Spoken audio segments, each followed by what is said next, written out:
Hey everyone, it's Brett Jackson with Heartland Turf and Landscape here to give you another landscape tip. One of the easiest things that we can do to prevent weeds in mulch beds, landscape beds, is to put down a bed pre-emergent. This is a little bit different than your turf pre-emergent that prevents crabgrass. This one's more of a broad spectrum. It's more aggressive with controlling other weeds like dandelions and plenty of other broadleaf weeds and grassy weeds that can grow in your landscape bed. You know, in your turf, the grass actually works as a pre-emergent itself. It actually pushes out other weeds.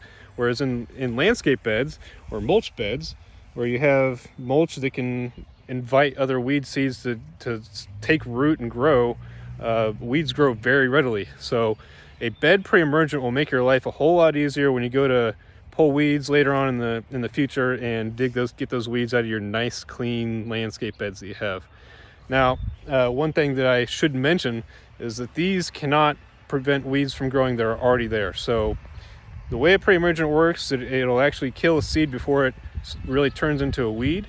And any weeds that are currently in the bed should be sprayed first rather than treated with the pre-emergent. So be aware that if you want to do this treatment, you'll probably want to spray any existing weeds and then put down a bed pre-emergent to keep the weeds from growing later.